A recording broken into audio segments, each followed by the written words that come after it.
आप सभी, हम सभी अच्छे रहें और खुश रहें। और इसी खुशी को बनाए रखने के लिए मैं आप सभी के लिए एक ऐसी कहानी सुनाने जा रही हूँ जो सुनने से या पढ़ने से माता रानी की कृपा हम सभी पे सदा बनी रहती है। हमारे घर पे, परिवार पे आने वाली हर दुख दुविधा दूर होती है और माता रानी हमें खुश रखती है। तो आइए शुरू करते हैं कहानी। जैसे कि आप सभी को पता है कि नवरात्रि का बहुत ही पावन अवसर है। नवरात्रि का त्यौहार चल रहा है।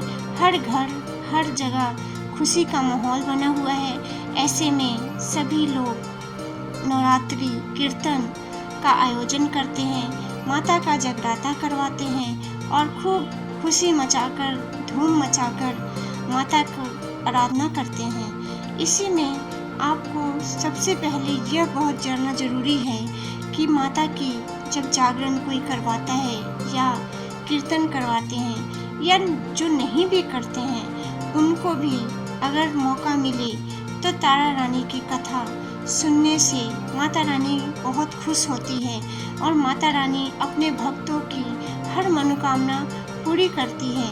ये कथा बहुत ही पसंद है माता रानी को।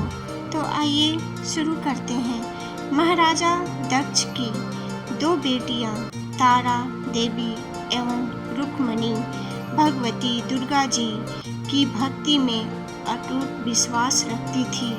दोनों बहनें नियम पूर्वक एकादशी का व्रत किया करती थी तथा माता के जागरण में प्रेम के साथ कीर्तन एवं महात्म्य कथा सुना करती थी। एकादशी के दिन एक बार भूल से छोटी बहन रुक्मन के मांसाहार कर लिया।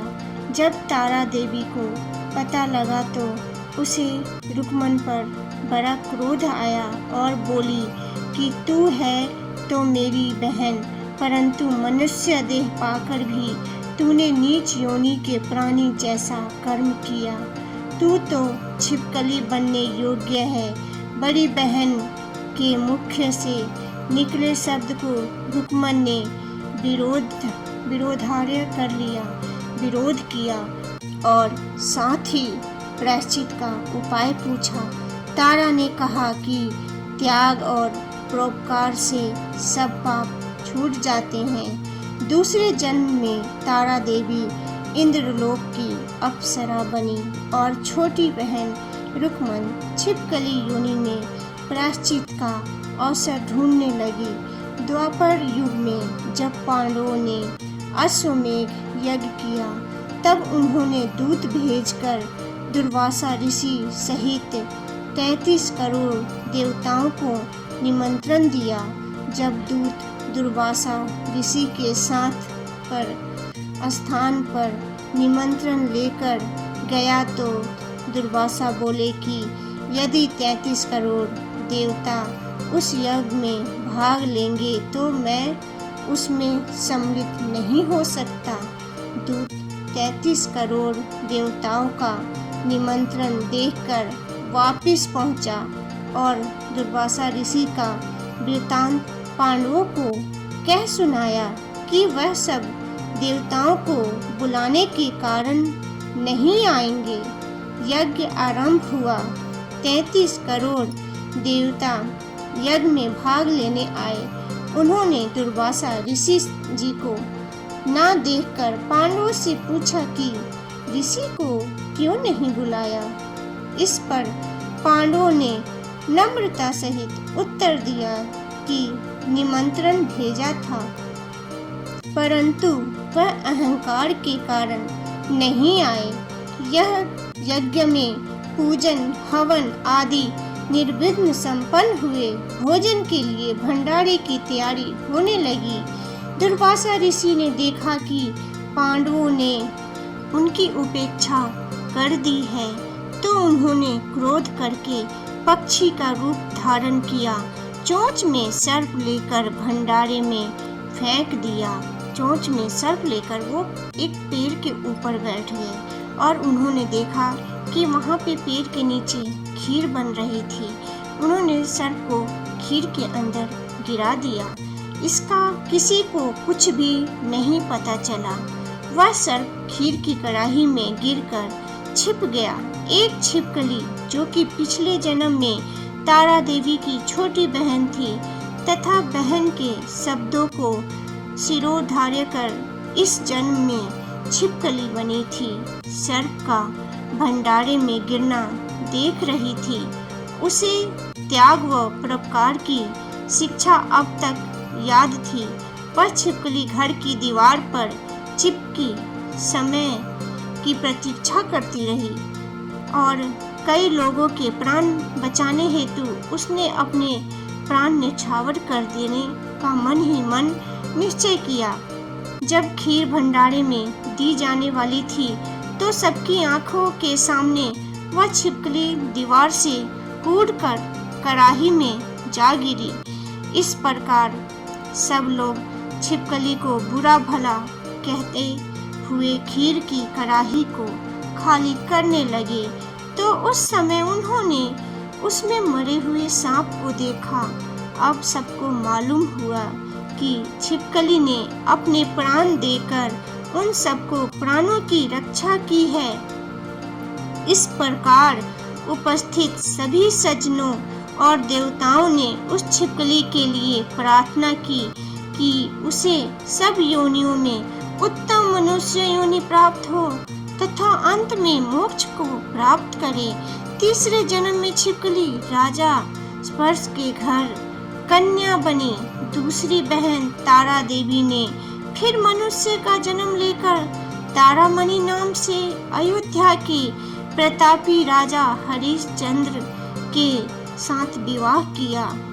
राजा स्पर्श ने ज्योतिषियों से कन्या की कुंडली बनवाई। ज्योतिषियों ने राजा को बताया कि कन्या राजा के लिए हानिकारक सिद्ध होगी, शकुन ठीक नहीं है, इसलिए आप इसे मरवा दीजिए। राजा बोला कि लड़की को मारना बहुत बड़ा पाप है, मैं उस पाप का भागी नहीं बन सकता। तब ज्योतिषियों ने विचार कर राय की कि हे राजन, आप एक लकड़ी के संदूक में ऊपर से सोना चांदी आदि जड़वा दे, फिर उस संदूक के भीतर लकड़ी को बंद करके नदी में प्रवाहित करा दीजिए। सोना चांदी जड़ित लकड़ी का संदूक अवश्य ही कोई लालच से भरा निकाल लेगा और आपकी कन्या को भी पाल लेगा। ऐसे में आपको किसी प्रकार का पाप भी नहीं लगेगा। इस प्रकार नदी में बहता हुआ संदूक काशी के समीप एक हरिजन को दिखाई दिया। वह संदूक को नदी से बाहर निकाल लाया। जब खोला तो उसमें सोने चांदी के अतिरिक्त रूपमान कन्या भी दिखाई दी। उस हरिजन के कोई संतान नहीं थी। जब उसने अपनी पत्नी को वह कन्या दी तो उसकी खुशी का उसके कोई ठिकाना नहीं रहा। वह उस बच्ची को पाकर बहुत ही प्रसन्न हुई। उसने अपनी संतान के समान ही बच्ची को छाती से लगा लिया। भगवती की कृपा से उसे एक संतान की प्राप्ति हो गई और वह उसे खुशी खुशी अपनाने लगी और प्रेम से उसका पालन पोषण करने लगी। पति पत्नी ने प्रेम से कन्या का नाम रुको रख दिया। जब वह कन्या विवाह योग्य हुई तो हरिजन ने उसका विवाह अयोध्या के सजातीय युवक के साथ बड़ी धूमधाम से किया। इस प्रकार पहले जन्म की रुक्मन दूसरे जन्म की छिपकली तथा तीसरे जन्म में रुक्को बन गई। रुक्को की सास महाराज हरिश्चंद्र के घर सफाई आदि करने जाया करती थी। एक दिन वह बीमार पड़ गई। रुक्को महाराज हरिश्चंद्र के घर काम करने के लिए पहुंच गई। महाराज की पत्नी तारामती ने जब रुक्को को देखा तो वह अपने पूर्व जन्म के पुण्य से उसे पहचान गई। तब तारामती ने रुक्को से कहा कि हे बहन, तुम यहाँ मेरे निकट आकर बैठो। महारानी की बात सुनकर रुक्को बोली कि रानी जी, मैं नीच जाति की भीलनी हूँ, भला मैं आपके साथ कैसे बैठ सकती हूँ। जब तारामती ने कहा कि बहन, पूर्व जन्म में तुम मेरी सगी बहन थी। एकादशी का व्रत खंडित करने के कारण तुम्हें छिपकली की योनि में जाना पड़ा। अब तुम अपने इस जन्म को सुधारने का प्रयास करो तथा भगवती वैष्णो देवी माता की सेवा करके अपना जन्म सफल बनाओ। यह सुनकर रुक्को को बड़ी प्रसन्नता हुई और उसने उसका उपाय पूछा। रानी ने बताया कि वैष्णो माता सब मनोरथों को पूरा करने वाली है। जो लोग श्रद्धा पूर्वक माता की पूजा व जागरण करते हैं उसकी सब मनोकामनाएं पूर्ण होती है। रुक्को खुश होकर माता की मनौती करते हुए बोली कि हे माता, यदि आपकी कृपा से मुझे एक पुत्र प्राप्त हो जाए तो मैं भी आपका पूजन व जागरण करवाऊंगी। प्रार्थना को माता ने स्वीकार कर लिया। फलस्वरूप 10वें महीने उसके गर्भ से एक अत्यंत सुंदर बालक ने जन्म लिया। परंतु दुर्भाग्यवश रुक्को को माता का पूजन व जागरण कराने का ध्यान नहीं रहा। परिणाम यह हुआ कि जब वह बालक 5 वर्ष का हुआ तो उसे एक दिन तेज बुखार आ गया और तीसरे दिन चेचक यानी माता निकल आई। रुक्को दुखी होकर अपने पूर्व जन्म की बहन तारामती के पास गई और बच्चे की बीमारी सब वृतांत कह सुनाया। सब बातें सुन तारामती ने कहा कि तू जरा ध्यान करके देख कि तुझसे माता के पूजन में कोई भूल तो नहीं हुई है। इस पर रुक्को को 6 वर्ष पहले की बात का ध्यान आ गया और उसने अपना अपराध स्वीकार किया और कहा कि बच्चे को आराम आने पर अवश्य जागरण करवाऊंगी। भगवती की कृपा से बच्चा दूसरे दिन ही ठीक हो गया। तब रुक्को ने देवी के मंदिर में जाकर पंडित से कहा कि मुझे अपने घर माता की जागरण करवानी है। पंडित जी बोले कि रुक्को 5 रुपए दे जा, हम तेरे नाम से यही मंदिर में जागरण करवा देंगे। तू नीच जाति की स्त्री है, इसलिए हम तेरे घर चलकर देवी का जागरण नहीं कर सकते। रुक्को ने कहा कि हे पंडित जी, माता के दरबार में तो ऊंच नीच का कोई विचार नहीं होता। वो तो सब भक्तों पर समान रूप से कृपा करती है, इसलिए आपको कोई ऐतराज नहीं होना चाहिए। यदि महारानी तारामती तुम्हारे जागरण में पधारे तो हम भी स्वीकार कर लेंगे। यह सुनकर रुक्को महारानी तारामती के पास गई और सब वृतांत कह सुनाया। तारामती ने जागरण में शामिल होना सहर्ष स्वीकार कर लिया। जिस समय रुक्को पंडित से यह कहने गई कि महारानी जागरण में आएगी, उस समय सेनानाई ने यह सुन लिया और महाराज हरिश्चंद्र को जाकर सूचना दे दी। राजा ने सेनानाई से सब बात सुनकर कहा कि तेरी बात झूठ है, महारानी हरिजनों के घर जागरण में नहीं जा सकती। फिर तो परीक्षा लेने के लिए राजा ने रात को अपनी उंगली पर थोड़ा चीरा लगा लिया। राजा ने अपने हाथ को थोड़ा सा कट कर लिया और उन्होंने, जिससे उसको नींद नहीं आ रही थी, राजा को उन्हें नींद नहीं आई। रानी तारामती ने जब यह देखा कि जागरण का समय हो रहा है परंतु महाराज को नींद नहीं आ रही थी। महाराज को नींद कैसे आती, क्योंकि उनके हाथ में तो कट लगा हुआ था। उसने माता वैष्णो देवी से मन ही मन प्रार्थना की कि हे माता, आप किसी उपाय से राजा को तुरंत सुला दे ताकि मैं जागरण में सम्मिलित हो सकूं और जागरण में जा सकूं। राजा को नींद आ गई। रानी तारामती रोशनदान से रस्सी बांधकर महल से उतरी और रुक्को के घर जा पहुंची।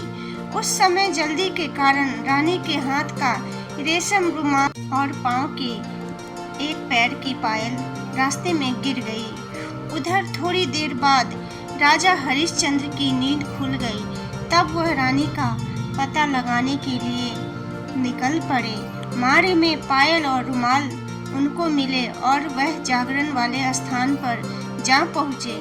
राजा ने दोनों चीजें रास्ते से उठाकर अपने पास रख ली और जहाँ जागरण हो रहा था वहाँ पर कोने में चुपचाप बैठकर सब दृश्य देखने लगा। जब जागरण समाप्त हुआ तो सबने माता की आरती व सबने माता की अरदास भी की। उसके बाद प्रसाद बांटा गया। रानी तारामती को जब प्रसाद मिला तो उसने झोली में रख लिया। यह देखकर लोगों ने पूछा कि आपने प्रसाद क्यों नहीं खाया? यदि आप प्रसाद नहीं खाएंगी तो कोई भी नहीं खाएगा। रानी बोली कि तुमने जो मुझे प्रसाद दिया है वह मैंने महाराज के लिए रख लिया। अब मुझे मेरा प्रसाद दे दो। अब की बार प्रसाद लेकर तारा ने खा लिया। उसके बाद सब भक्तों ने माता का प्रसाद खाया। इस प्रकार जागरण समाप्त करके प्रसाद खाने के पश्चात रानी तारामती घर की ओर चली। तब राजा ने आगे बढ़कर रास्ता रोक लिया और कहा कि तूने नीचों के घर का प्रसाद खाकर अपना धर्म नष्ट कर लिया है। अब मैं तुझे अपने घर में कैसे रखूं? तूने तो कुल की मर्यादा, मेरी प्रतिष्ठा का भी ध्यान नहीं रखा। जो प्रसाद तू अपनी झोली में रखकर मेरे लिए लाई है उसे खिलाकर मुझे भी अपवित्र बनाना चाहती है। ऐसा कहते हुए जब राजा ने झोली की ओर देखा तो भगवती की कृपा से प्रसाद के स्थान पर उसमें चंपा, चमेली, गेंदे और फूल, सभी प्रकार के फूल, कच्चे चावल, सुपारी, मखाने, छुहारे और नारियल दिखाई दिए। इस प्रसाद को ही माता का प्रसाद कहते हैं। राजा हरिश्चंद्र रानी तारा को देखकर साथ लौट आया और वहाँ रानी ने ज्वाला मैया की शक्ति से बिना माचिस व चकमक पत्थर की सहायता लिए बिना अग्नि को प्रज्वलित करके दिखाया। रानी ने बिना किसी माचिस वगैरह की सहायता लिए बिना ही राजा को अग्नि जलाकर दिखाई। यह देखकर राजा आश्चर्य और बढ़ गया। राजा के मन में देवी के प्रति विश्वास व श्रद्धा जाग उठी। इसके बाद राजा ने रानी से कहा कि मैं माता के प्रत्यक्ष दर्शन करना चाहता हूँ। रानी बोली कि प्रत्यक्ष दर्शन करने के लिए बहुत बड़ा त्याग होना चाहिए। यदि आप अपने पुत्र रोहित की बलि दे सके तो आपको दुर्गा देवी के प्रत्यक्ष दर्शन प्राप्त हो सकते हैं। राजा के मन में देवी के दर्शन करने की लगन हो गई थी। राजा ने पुत्र का मुंह त्याग कर रोहित का सिर देवी को अर्पण कर दिया। ऐसी सच्ची श्रद्धा एवं विश्वास देखकर दुर्गा माता सिंह पर सवार होकर उसी समय प्रकट हो गई और राजा हरिश्चंद्र माता के दर्शन करके कृतार्थ हुए। मरा हुआ पुत्र भी जीवित हो गया। उन्होंने विधि पूर्वक माता का पूजन करके अपराधों की क्षमा मांगी। खुशी रहने का आशीर्वाद देकर माता अंतर्ध्यान हो गई। राजा ने तारामती की शक्ति की प्रशंसा करते हुए कहा कि हे तारा, मैं तुम्हारे आचरण से अति प्रसन्न हूँ। मेरे धन्य भाग जो तुम मुझे पत्नी के रूप में प्राप्त हुई हो। इसके पश्चात राजा हरिश्चंद्र ने भव्य मंदिर तैयार करवाया। रानी तारा देवी एवं रुक्मन दोनों मनुष्य योनि से छूटकर देवलोक को प्राप्त हुए। माता के जागरण में तारा रानी की इस कथा को जो मनुष्य भक्ति भाव से पढ़ता है या सुनता है, औरों को सुनाता है, उसकी सभी मनोकामनाएं पूर्ण होती है तथा सुख एवं समृद्धि बढ़ती है। शत्रुओं का नाश होता है एवं सर्व मंगलमय होता है। इस कथा के बिना जागरण संपूर्ण नहीं माना जाता। जयकारा शेरा वाली माता की जय, सच्चे दरबार की जय, दुर्गा माता की जय। प्यारे भक्तों, आप सभी पे माता रानी की कृपा सदैव बनी रहे। आप सभी स्वस्थ और निरोग रहे, आपका घर परिवार खुश रहे। यही मेरी विनती है माता रानी से कि हे माता रानी, सभी को खुश रखिए, साथ में मेरा भी घर परिवार खुशी से झूमता रहे, हम सभी खुश रहे। जय माता दी, जय है शेरावाली माता की। आप सभी को दुर्गा पूजा की ढेर सारी हार्दिक शुभकामनाएं।